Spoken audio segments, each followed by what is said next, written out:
What do you do if you own your dream car and then you crash it? Most of us submit a claim to our insurance company, and when they total it out, we shop for a replacement. But we have a customer who did not see it that way.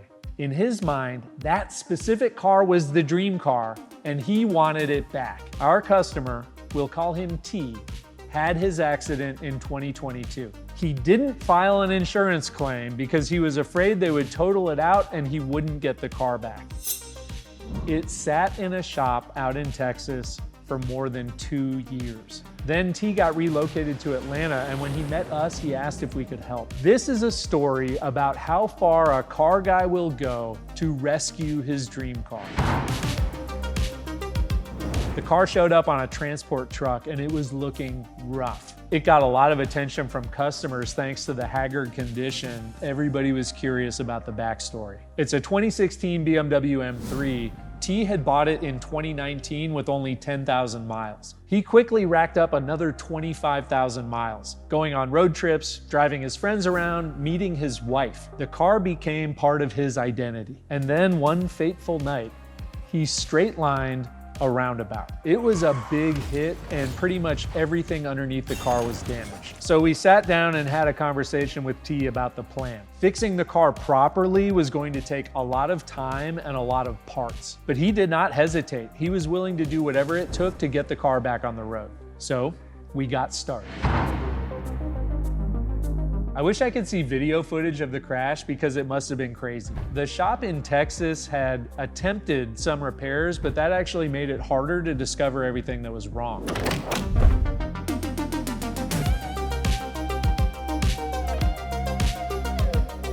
For instance, Gabe found janky wiring when he removed the exhaust. One of the rear control arms had been replaced, but it was installed upside down.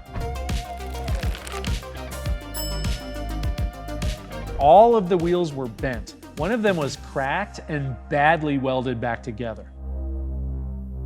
The fuel supply line had some questionable tubing spliced in. The rear subframe was bent, so we sourced a replacement. The car came with active shocks, but the other shop replaced them with passive dampers. We sourced the correct parts along with new shock mounts and transmission mounts.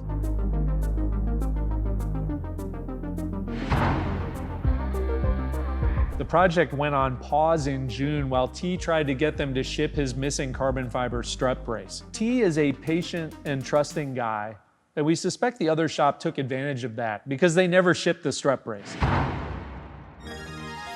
Eventually, we got tired of waiting, so we worked with T to source new wheels and tires. He went with a set of Apex VS5s in satin black.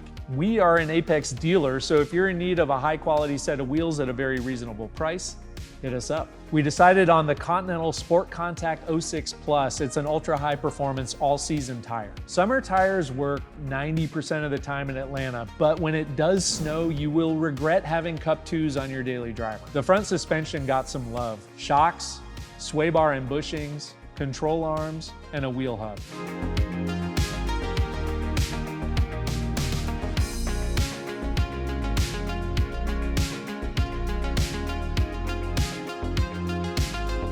We discovered some animal bones in there that we couldn't identify. We also performed an oil change and a brake fluid flush, and it was ready for its first drive.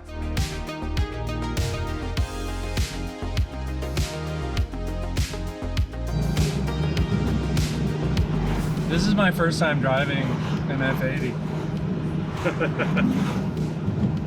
So I don't know what to compare it to, but it's driving just fine. That first drive was very much an exercise in trying to identify strange noises that we weren't expecting. The car was ready for body work. We took it over to our friends at the collision company in Roswell. Sean, the owner, was very much on board with getting T sorted out. The car was really suffering cosmetically. Despite only having 36,000 miles, it looked like it spent the last 2 years baking in the Texas sun.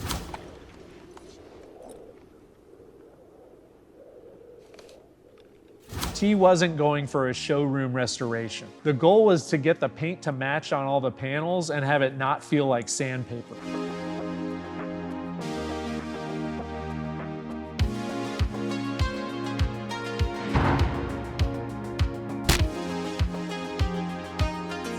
It took some time, but the car came back from the body shop at the end of October and it was nearly unrecognizable. The paint was smooth and glossy, and all of the panels were finally the same color. The carbon fiber roof may need to be replaced at some point, but for now it can pass the 10-foot test. The major mechanical work was done, but there was still a long list of smaller items remaining. And with some projects, the last 10% takes much longer than expected. We performed all the remaining fluid services, rear diff, manual transmission, and coolant. And finally, the car went back on the alignment rack to get all the new suspension components lined up.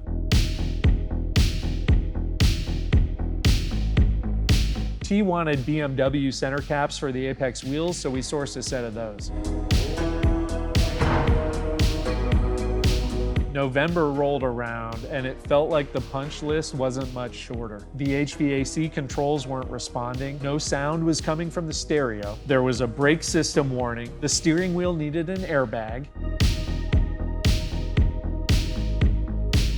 We had given up on getting the strut tower brace, but to our surprise, T showed up with the original. It turns out he had made a 2,000-mile road trip to get it. Then we took the car to our next door neighbors at Wire Detail. Michael, the owner, did a deep clean of the interior.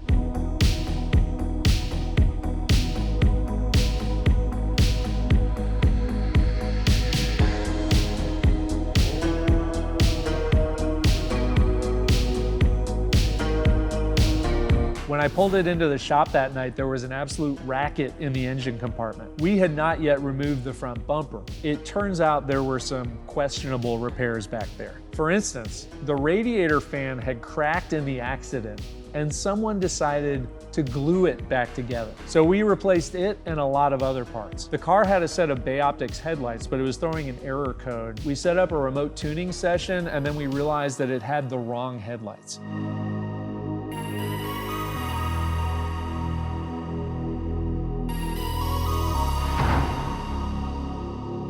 When the car showed up in April, I don't think anyone thought it would still be here in December. But by that point, the finish line was actually in sight. Sorting out the hidden front end damage required a new AC condenser.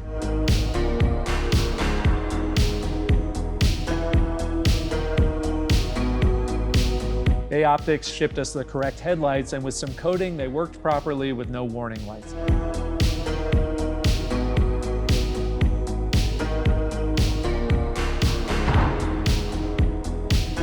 I told our friend Jack at Dynan about T's situation. He kindly offered up their Stage 1 tune at no charge. The S55 in this car is pretty stout from the factory. Dynan measured 420 horsepower and 406 pound-feet of torque in stock form at the wheels. On 93 octane fuel, those numbers make a big jump to 477 horsepower and 493 pound-feet of torque.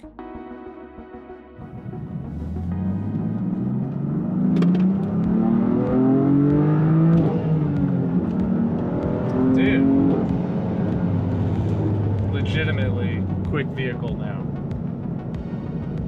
Finally, after 3 years off the road, it was time for a family reunion. We wanted to do something special, and we wanted to give the car a proper shakedown. Up until that point, it felt like every test drive revealed a new warning light or strange noise. With how long it had been off the road, we wanted to be certain the car was ready. So we figured a few laps on track with T and his wife would prove that the car was ready to handle whatever he wanted to throw at it.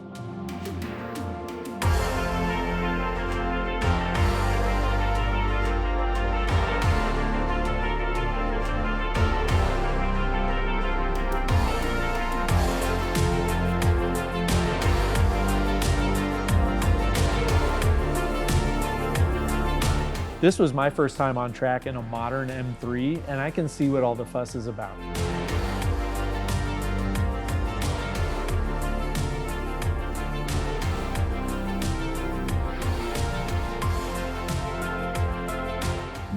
God, what a great, just all-around sports sedan. It is a 3,500-pound car, but it handles really well, and it makes plenty of power, especially with the Dynan tune. Yeah, this is an almost 10-year-old car, and it is fast.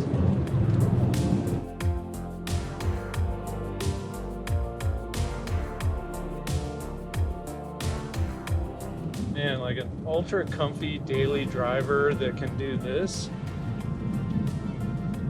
I get the appeal. For a do-everything daily driver that can handle a track day, this is a hard platform to beat.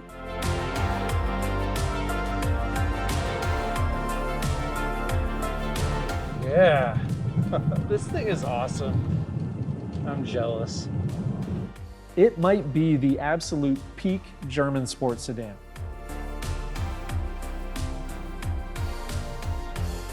All car enthusiasts are built a little differently.